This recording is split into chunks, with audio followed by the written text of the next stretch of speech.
There is one method that I used to start managing my money in my 20s, and it helped me grow my savings account effortlessly. I wouldn't even think about it, and I would just check my bank account and I'd be like, holy crap, there's more money in there. And when I tell you this, it is so simple. You're gonna be like, why didn't I think of that before? This method was my saving grace that helped me finally break the paycheck to paycheck cycle, because even though I was making decent money, I couldn't seem to get ahead or above that number in my bank account. Like that one number, every time you log in and you see it, you're like, why? Like you thought you were doing good, but it's still the same. Or it changes for a little bit, but then it just goes right back to it. This method will help you get over that. And this method works for like any type of savings goal. So my students have been able to use it to pay off their credit cards, save a down payment for a house, save to pay off their student loans, save for a new car, save for a trip they've always wanted to go on, invest for retirement. You name it, it works. And the reason why it works so well is because it combines both strategy and psychology. So I call this the future first method, and there are 4 steps. First thing you need to do is go and open an account with a bank that is different from the one you use for your daily banking. This is because we don't want you to have easy access to the money for things that the money is not for.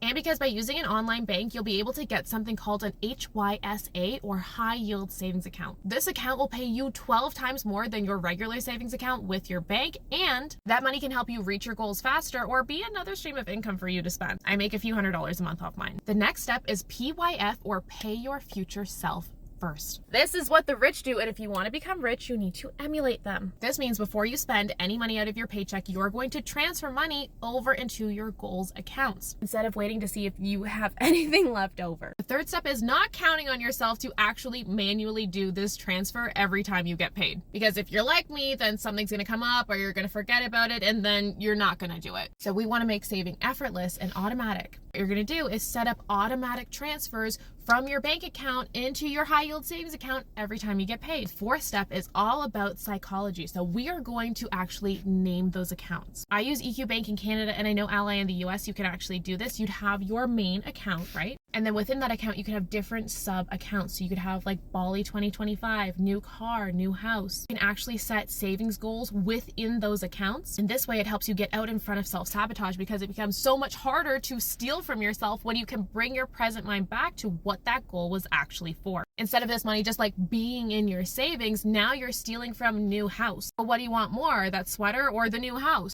And it's a good way to bring yourself back to that present moment and remind yourself of what's truly important to you and what your actual values are. If you want to learn more about the strategies I used to go from $40,000 in debt to a millionaire at 30, check our link in bio. We have 4 free trainings available, or applications to work with me are now open.